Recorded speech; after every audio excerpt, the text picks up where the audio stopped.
Bismillahirrahmanirrahim. Viewers, you are watching Voice of Toronto Television with your host Anjum Malik, and today is Friday, and thank you for joining us on this special Friday transmission. As you all know that we've been running this transmission for the last several weeks, and it's a municipal election transmission. Now during the transmission, we have, as you know, we have a lot of guests here who are candidates seeking re-elections or running for the first time. Now, if you would like to be a part of this show, please pick up your phone, give us a call, interact with the candidate, ask a question, get the answers. This is why we are doing this. Our numbers are always on the screen, 905-670-4114. And you can call us and interact with us on Facebook as well. We can answer you on Facebook as well. Or you can call us directly on our studio lines, and we'll pick up the phone and we'll talk to you. As you all know, that October 24th is the day the elections are happening in Ontario, and we have been very instrumental, actually, this platform, Voice of Toronto TV, that we have brought in a lot of candidates in the past several weeks, including the mayors of Milton as well. Gordon Krantz, he was with us as well. And we are offering this opportunity to all the candidates. Today, next Friday, before the elections, if you would like to come by, say hello to our viewers, our platform is there for you. Voice of Toronto TV is your city, your voice. This is our slogan. This is what we go by. And thank you so much always for connecting with us, always, supporting us as a channel. Now today, I have the opportunity to meet. I know the gentleman, quite a bit, but today is a heart-to-heart kind of a conversation I'm going to have with him. He is our beloved mayor from Brampton. I live in Brampton myself, Patrick Brown. He's with us tonight at the studios, not on a video call, not on a phone call, but in person at the studios, and I appreciate that. But I thought that before I even have a conversation with him, it is very important that people should know that, a person of his age, between 44, 45 years old, he has done so much in politics. He wears so many hats that when I was going through his biopic, it made me inspired, actually, that, that he had that drive as a politician to be, where he wants to be, in his life, but at the same time, his drive to serve the community as well, which is very important. If you don't have that passion and drive to serve the community and serve, I'm talking in general, to serve everyone, all the diverse people who live in Brampton, it would be not, in a way I would say that he is kind of a person where you will see him in all the events, in the functions. He will go to the mosque, he will go to gurdwaras, mandirs, and he will be there. And he will be a part of your celebrations. He will be part of your events. He will be part of your opening up a business. He will always show up there. I know with a man with 2 children and a wife, it becomes sometimes challenge. You have to look after your family as well. But I think he runs, on a very long hours every day, and I thought that today would be a great opportunity to chat with him. So if you're watching us tonight, this is a very special transmission we are doing, and you are a Bramptonian, especially people who watch us. They are from the Muslim community, from Indian community, especially Arabic community, some of them. But if you have not voted yet, today the advanced polls have opened again. It is your opportunity to go in, vote, and make your wise decision who you want to have, your mayor, back in Brampton, who can really do the job for you. So without further ado, I will take this opportunity and I'll go to Patrick Brown. A very good evening, Patrick. How are you? Very good. Thanks for having me on the show tonight. Thank you, Patrick. Thank you for being here tonight. And I think it was long due, first of all. But I think we are meeting up in an era, I think, of elections. And so maybe it's a good thing that it was so hard to get a booking, because now we're only days away before the election, so perfect timing. We are. Now, I know that during my opening statement, I talked a little bit about yourself. I think a lot of people who maybe don't know you that much, let's talk a little bit about you first. I know that you ran for a member of parliament, you became a member of parliament, you ran for an opposition leader in Ontario. You now had the ambition not too long ago to run for a federal opposition leader as well. Let's talk about where did you get this drive, first of all, and how you wear all these hats, Well, I believe in public service. My background is I'm a lawyer, and certainly if I was interested in a career about remuneration, I would join Bay Street. But for me, it's always been about in public service, you can make a difference. I still remember when I got elected as a 22-year-old as a city councillor, I marveled at the fact that the area I was representing needed a rec center, and just like that, we got it built. Public service. We have a call. Thank you for calling Voice of Toronto TV. Hello. अस्सलाम वालेकुम, आप मलिक साहब बात कर रहे हैं? जी बात कर रहा हूँ जी। जी मलिक साहब, अल्लाह खुश है। मलिक साहब, गुजारिश ये है कि आज आपके पास हमारे बहुत काबिल एहतराम, हमारा दिल का प्यार मिस्टर पीटर ब्राउन साहब बैठे हुए हैं। राइट। तो इन्होंने अपना टाइम बहुत अच्छा सियासत के हवाले से गुजारा है। मैं सबसे पहले इनको अप्रिशिएट करता हूँ। मैं अंग्रेजी में जो बात है वो इजी नहीं कर सकता, तो पंजाब इसलिए उर्दू में कर रहा हूँ। आप जरा ट्रांसलेट करके इनको बता भी दें मेरा मौक़िफ़। बात ये है जी कि ये इन्होंने बहुत मोहब्बत मेहनत से हमारी कम्युनिटी को भरपूर डिलीवर करने की कोशिश की है। अभी जो मजीद खेलों के सिलसिले में कोई ग्राउंड मैदान के मामला को दीगर है, उन्होंने कोई हमारे साथ मोहब्बत फरमाई है, तो उनसे गुजारिश है मजीद इसमें जरा अपने हमारी फैमिली के बच्चों के लिए या हमारे फीमेल के लिए अगर आप होल्ड करें एक सेकंड कर पाए तो हम इनके शुक्रगुजार हैं, और हम दिल से इनको दुआएं भी देते हैं और ये यकीन करवाते हैं आज आपके प्रोग्राम के थ्रू कि इंशाल्लाह ताला हमारे दोस्त अहबाब रिश्तेदार बहन भाई दोस्तों के साथ सबसे हमने बातें की हैं, मिले हैं। खुसूसी हमने इनके लिए रिक्वेस्ट की है, फिक्र ना करें, इंशाल्लाह इस दफा बड़ी लीड से ये जीतेंगे। अच्छा, आपने अपना वोट कास्ट कर दिया है? हाँ जी। अच्छा, दैट्स गुड। ओके, हमने वोट कास्ट किया है सर, दोस्तों को से भी करवाया, खुद भी किया है सर। ओके। आप बेफिक्र हो जाइए, हम इनके लिए फॉरएवर ताबेदार हैं, हमारे हल्के के हैं, तो हम कई मुकामात पर इनसे मिल चुके हैं। मगर ये शायद कभी मिले तो पहचान जाए, मगर हमारी दुआ इनके साथ है। ये जरा अफसोसी आप इनको मेरी तरफ से कह दें। Thank you for the call. मैं जवेद बात कर रहा हूँ जी। जज़ाकल्लाह खैर। Thank you ji. So the caller, first of all, he already voted, first of all, but he he met you at different events. So the question that he had was that he has small children and they're growing up, and they're talking about some cricket ground that you have maybe talked about. We will touch base on that, but let's talk a little bit about where we were earlier, and I'll come back to this particular because I always love talking about cricket, so we can get into that next. Okay. But yeah, so I believe public service, if you're in it for the right reasons, you can see your contributions. You can leave a legacy, and whether it's getting a new hospital for Brampton or expanding recreation, getting a med school, the work we get to do here is tangible, and for me, that's a real motivation in public service. Right? I look at the provincial level where I waged a campaign against cuts to autism, came up with public policy ideas that ended up becoming the law, and to see the fruit of your work is a beautiful thing. And so some people look at politics in a very negative way. I view it as the art of the possible, that you can actually move goals forward in a rapid fashion. Okay. You want to talk about cricket now? No, I'm going to come back to cricket.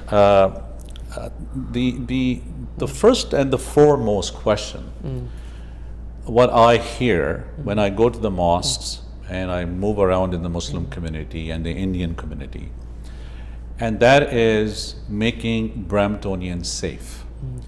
You have been very vocal about that on your different speeches at different events. Let's touch base on that. What are the plans in place to make Bramptonians safe if you get re-elected again as the mayor of Brampton and they give you this opportunity back to serve the community? So there's two very different approaches to public safety, and I'm proud to say that my approach is endorsed by the Peel Police Association as being the only plan that is credible for public safety. My plan is to hire an additional 250 officers. Okay.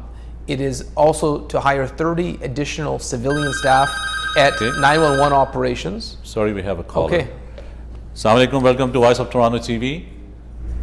Hi, how are you? Very well. Where are you calling from? Good. I'm calling from Brampton. Perfect. It's a question for Patrick Brown. Okay, go ahead. I just wanted to know if there's any policies out to kind of protect citizens of Brampton with everything that's going on, with like rise of crime, lots of stolen vehicles, even like some people like reporting some break-ins. So there's been a rise on it, and I wanted to know like what he's doing about it and if there's any conversations. Okay, thank you for the call. Perfect timing for the question. Yep. That's the same question you had. So 250 additional officers, 30 civilian staff additional at 911, tripling the auto thefts unit, additional protections for places of worship. And people don't realize that every day there are more calls to 911 than there are police officers able to respond. So every single day, the chief of police has to choose which calls he can send an officer to. Right. So quite often, non-violent calls, there's no one available. And so when I hear my political opponents say defund the police or freeze the police budget, they're out to lunch. Because if you freeze the police budget, which is 93% labor and wages, that means there's going to be violent calls there's no one to respond to. So I'm going to continue to support the police to make sure they have the resources and the tools to respond, that they can keep Peel Region safe. And when I hear some of these other candidates defame and make derogatory comments about policing, I think they're so out of touch with the challenges we have. We had a police officer a few weeks ago in a Tim Hortons, and someone walked up to him in the back of his head and shot him in the head. Yeah. And so this is a profession where people run towards danger, where everyone else runs away. And so when I saw the campaign manager for another candidate attack the chief of police and attack police officers in Peel Region, I don't know what planet they're living on. The residents I speak to say we want more policing, we want faster responses. So clearly there's very different positions here, and I'm very clear that I'm proud to have the support of the Peel Police Association, and I'm proud to run on a campaign of expanding Peel Police resources. That's a good thing, Patrick, that people are listening to this. But in your past 4 years being a mayor of the city of Brampton, what are those accomplishments that you think that you have done, landmark accomplishments, which may not have been completed? And what do you think that you have in mind that you want to do when you're seeking re-election again? So on public safety or just in general? In general. Well, I'll start off on public safety. We've hired 180 additional police officers. We've got approved a new regional police division, first one in decades, the new 23 division on Lagerfield Road. We brought in CCTV cameras. We got gun and gang funding that used to only go to Toronto and Ottawa. But on a sort of broader picture, we got a $1.1 billion tender issued to build a new hospital. Finally, we're getting our second hospital. We got a med school. We got a regional cancer center approved. And that hospital is getting built where? So you know the empty field in the downtown near the old Peel Memorial? That the empty Peel field, Memorial, the John Street area. Yeah, you know the empty field in front of the old building? That's where they're going to build this new $1.1 billion state-of-the-art hospital, 24/7 service, full service emergency, up to 350 beds. To put that in context, Brampton Civic was $600 million. So this is going to be, one of the most impressive new hospitals in the province. I look at other accomplishments. We landed major companies, major economic development wins, Boston Scientific, Electra. My favorite would be MDA. MDA, the space company on the $5 bill, they're doing a new robotics facility to service the International Space Station. Vancouver wanted them, Toronto wanted them, Montreal wanted them. We got them. Okay. 800 rocket science jobs. The facility they're building right now on Financial Drive is going to look like a NASA facility, but literally the robotics on that Canada arm will be serviced out of Brampton. So in the movies, when they say, "Hello, Houston," They're going to have to start saying, hello, Brampton, because it's going to be this facility in our city that services that extraordinary scientific achievement. And so that's an example of an economic development win I'm proud of. I look at the Stellantis plant, the Chrysler plant, 3,500 jobs. We were going to lose that. That was going to go to the US. I worked with Prime Minister Trudeau and Premier Ford to get funding to save the plant. Now they're going to produce electric vehicles. So, we've worked hard to protect Brampton, to make Brampton resilient. During the pandemic, when we weren't getting vaccines, I got on national television and fought for our city to get preferential access to vaccines for our essential workers. Anjum, I'm a fighter, and I will fight for Brampton. A lot of people will stay quiet in the face of mistreatment. That's not who I am. I look at Bill 21, where I saw an attack on many racialized communities in this country. And I took that challenge on. And now the fight against Bill 21, which is an attack on religious freedom, that fight to the Supreme Court is fully funded because of a campaign we started in Brampton. Okay. These are some of the things maybe people don't know. That's the reason we are having this sitting here tonight, to talk about some of the accomplishments that you have done. Now, I also feel that, there's a lot of things that I was going through when I was thinking to have you on my interview. And I thought it would be a great idea to talk about those. And the first one would be the green, the making Brampton green again. Now, Mississauga have spent some X amount of dollars, and they have came up with this plan. What sort of plan do you have for Brampton? Yeah, so Mississauga is far behind Brampton in terms of having an aggressive climate change plan. Our emission targets are more ambitious, emission reduction targets. We're going to be the first big city in the country to have a fully electrified transit fleet. Literally every transit bus is being electrified. Zero emissions, clean, green, energy efficient. We're even electrifying one of our fire trucks. We're turning recreation facilities into net zero facilities. I look at, of course, the Susan Fennell Sportsplex. We've planted 18,000 trees this term of council. So, we are doing our best to be great examples on the environment, and I'm glad that Brampton is now being recognized as one of the leading big cities in the country in terms of tackling emission growth. Okay. Let's touch base regarding the cricket stadium that you've been really talking about, and people are they're looking forward to it. Especially in Brampton, there's a lot of that South Asian descent over here that play cricket, and they would like to have that stadium built. So, where is the stadium going to be built, and when, and what area is going to be built at? Is it in the pipeline? Is this something that's been approved already, or is something just on the sketches in your mind that I want to do this? So let me start off with cricket. When I got elected, I looked at what we spent on cricket. It was 0.6%, not even 1% of our recreational budget. And I told council, we're going to change this. There was a Earnscliffe tennis course. They had a sign that said no cricket allowed. And I was talking to some of these old councillors, and they were like, well, no one plays cricket, they use parking lots. I'm like, they only use parking lots because we don't have the amenities. And I said, I'm going to change that. And I put forward motions to build new fields. We've added 5 fields. Now we have 18. We've got 5 more in the pipeline. I said I wanted lights. We got beautiful lights approved for our fields. You just look at the new ones at Terremoto. I said I want grass cutting equipment. We got grass cutting equipment approved. But all of this was a fight. I faced opposition from the old guard. And I found it so frustrating because when I wanted lights for cricket, it was a fight. But if there was lights requested for baseball, no one said anything. I felt there was like a double standard. We had some of the old guard councillors not understanding that the city had evolved and that the recreational amenities need to evolve too.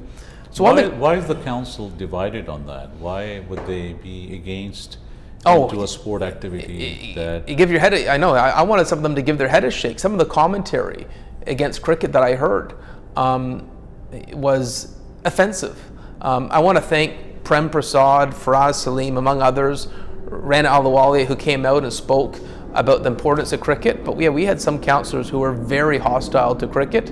And a good example would be, I spoke to the organizers of the Commonwealth Games. They want to have Brampton to be the host spot for cricket at the Commonwealth Games. And of course, I hosted the GT20. It was a phenomenal success. But when I took it to council that I wanted to build a multi-purpose cricket facility where we could host major events, council voted 6-5 against that.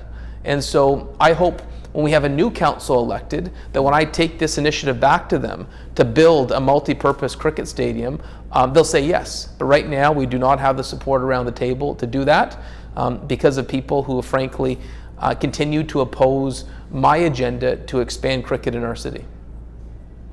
So it is a challenge right now. Well, and that's the beautiful. Obviously, when you go back again. Yeah, that's the beautiful thing about elections is some of the most fiercest critics against cricket, they're not running again. And so that means we're going to get some new faces on council, and some of this very nasty attitudes towards cricket will be a thing of the past. What do you think about investing into more infrastructure in Brampton?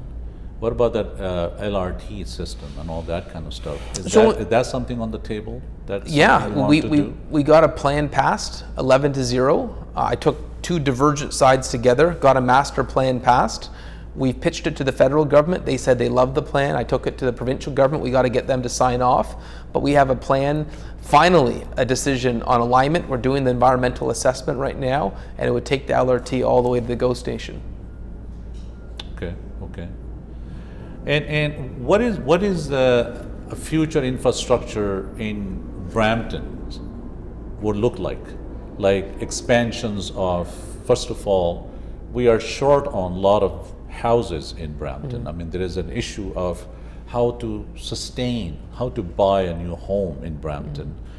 The skyrocketing prices of the real estate.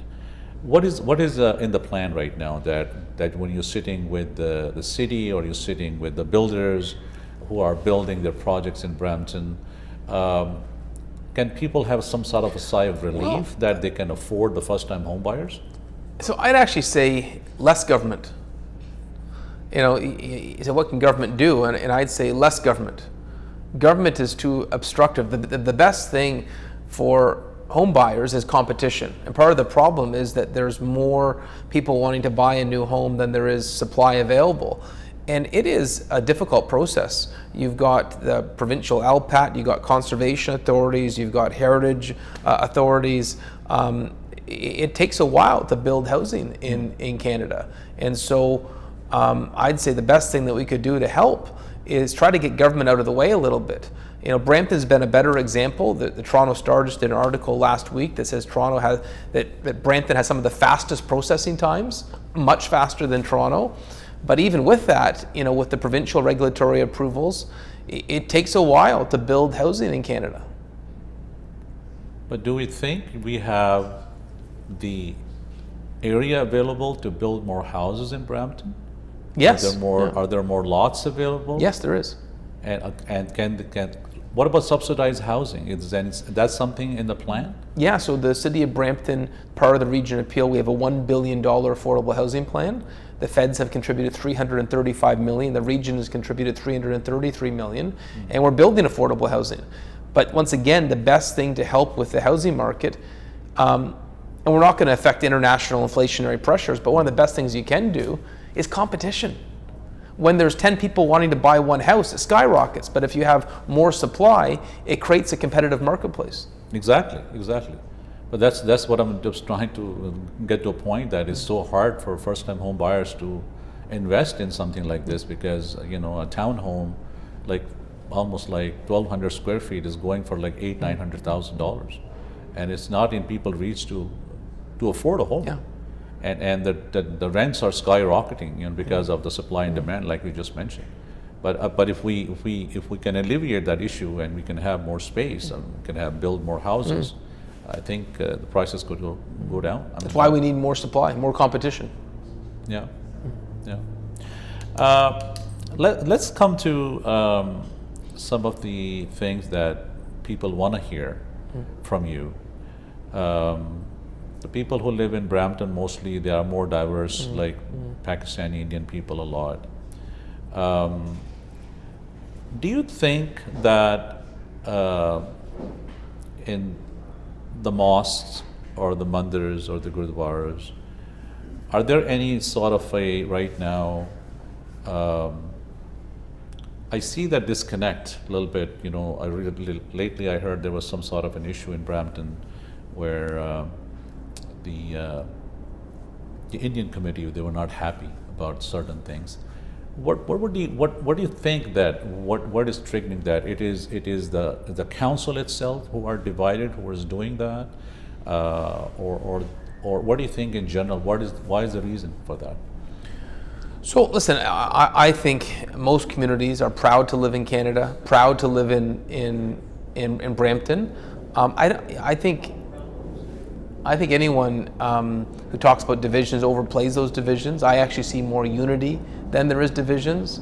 And you know, my approach is if any part of our family is attacked, we're all attacked. When there was a break and enter at a Hindu mandir, right away I worked with Chief Nish, and you know, within 2 weeks the people that had committed those burglaries had been arrested. If there has been an example of Islamophobia, like there was during the noise bylaw debate, I was the first to speak out. If there was hatred towards the Sikh community, I'd be there on the front lines speaking about it. And so my approach is, we're a family and we stick up for each other, and there needs to be zero tolerance for violence, vandalism, and hate. Yeah. I mean, it's becoming. I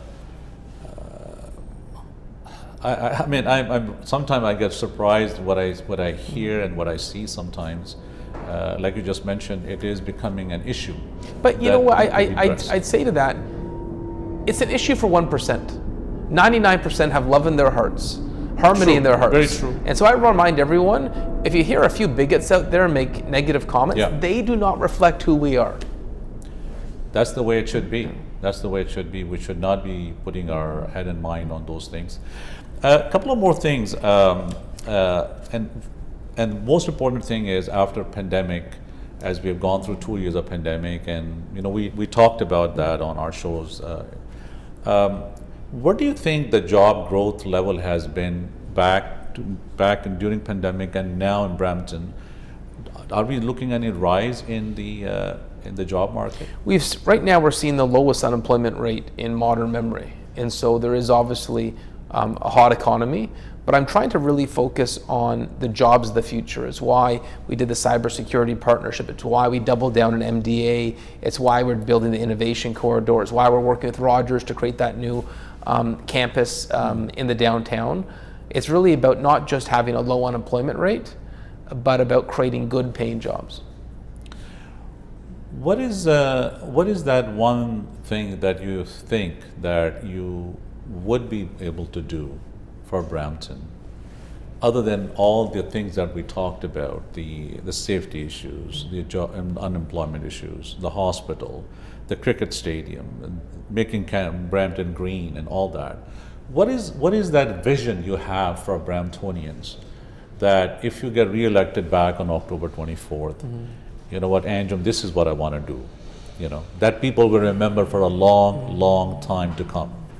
Well, since you've covered healthcare, transportation, environment, recreation, you've left most of the topics already dealt with. I guess the one thing I'd add is, you know, I think Brampton's time has come to have our own university. On this council, we had 6 councillors who voted against pursuing a university. I would love to bring that up again and say now is the time, that a young person in Brampton deserves the same academic opportunities as a young person in Kitchener, in Guelph, in Kingston, in Thunder Bay, in Sudbury, all smaller communities that have a university. And so I felt that some of our councillors who said no to pursuing a university didn't see the big picture, that Brampton is not a small town. Milton is getting one. Yeah. And they're a smaller community than us. Yeah. So this is something which is a great thing. You know, having a university in Brampton would be a great thing. What is that message tonight you want to convey to our viewers before these elections? And that's your camera right there. Vote. My message is vote. Tomorrow the advance polls, on Saturday the advance polls are open all day. Vote. You can't take democracy for granted. And we've worked closely together, and I know the polls are very encouraging right now, but if you don't vote, it doesn't matter. The only poll that matters is on election day. And so I'm encouraging all my friends to come out, to mark your ballot, and encourage your friends and family to do the same.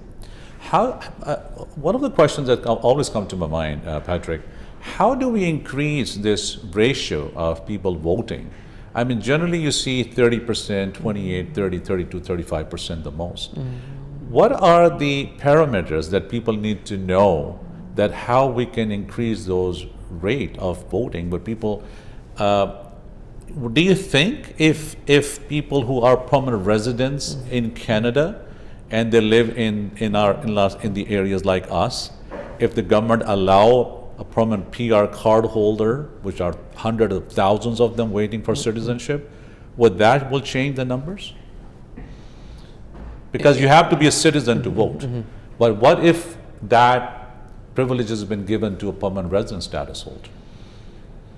Well, that's probably beyond our power as a municipality, but I certainly think we should. I love it if the federal government expedited the wait period for permanent residents so they could vote. I think the so wait now time. Now they can vote now, the PR? No, I think the wait time. Vote. The wait time. The wait time, yes. It'd be great if they could expedite but that wait right time. now you need to be a Canadian citizen to vote even for the municipal election. Correct. And what do people need to take with them on the day of voting or on the advance polls? Their government ID.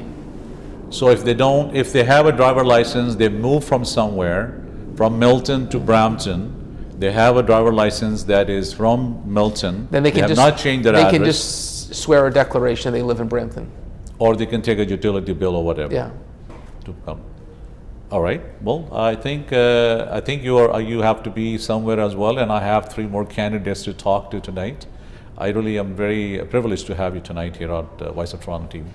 Any message before you go? Any other message you want to give out to our community tonight, other than vote? No, just that, obviously some of the political opposition to me is based on the fact that I've taken on bigotry and discrimination.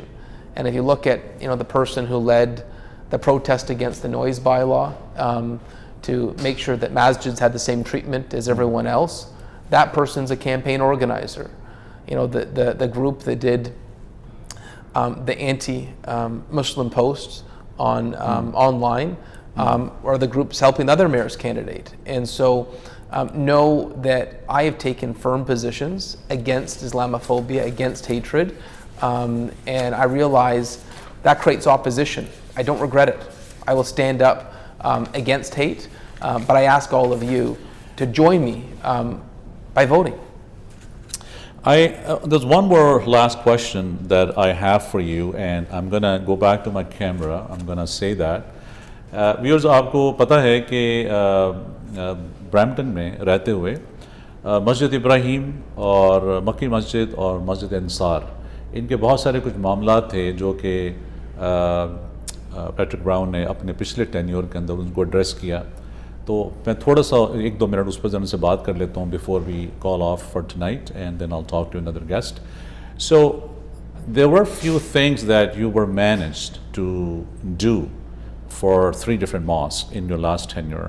There was the Masjid Ibrahim Mosque, Makki Mosque, and Ansar Mosque. You want to elaborate a little bit about that, what it was? Just that there was planning roadblocks that were holding these important projects back, and I rallied to fix them. And whether it's Masjid Ibrahim that has a goal and done a ton of work, a ton of fundraising to build their masjid, and it was stuck at City Hall, we unstuck it. I got hands-on to help the community realize their dream. Or something as simple as the Makki Masjid, where for years they had wanted street lights that they had paid for, and they weren't getting them. And so I insisted that we made sure that the lights that they wanted, they got. Traffic lights, because it's very difficult getting out of the masjid. Yeah, so to cross. One of the benefits of having a mayor who's so well connected with the community is that when issues come up, you've got someone only a phone call away to help. Okay. Well, I think that's for us tonight, viewers. This is Patrick Brown seeking re-election as the mayor of Brampton, and if you have not voted, advance poll has opened today. You can vote tomorrow, Sunday, and then obviously on the 24th. Make sure you take your IDs with you and you vote. Take your family members with you, whoever can vote in the home. Please do that. I'm going to come back to you after about 2 or 3 minutes of break time with another couple of candidates who are running for school trustees, and we will talk to them. I also have a Ward 11 candidate running from Mississauga. He'll be with us. Do not change this channel. I'll come back to you in about 3 minutes of commercial break, and we will talk to them. Thank you. Bye-bye.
Viewers welcome back. You are watching Voice of Toronto television. मैं हूं आपका मेज़बान अंजुम मलिक, और आप ये programme देखते हैं every Friday को मेरे साथ. आजकल म्यूनिसिपल इलेक्शन की कैंपेन कर रहे हैं. As you know, earlier I just had Patrick Brown with me. He is seeking re election as a mayor of Brampton.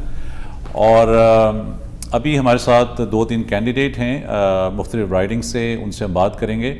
But we're going to end our transmission right now, and I'll come back to you in about 5 to 7 minutes of a break time, and we'll go back again on a live transmission. Do not change this channel. We're coming back to you in about 5 to 7 minute time. And thank you for watching Voice of Toronto TV. I'll come back to you soon. Thank you.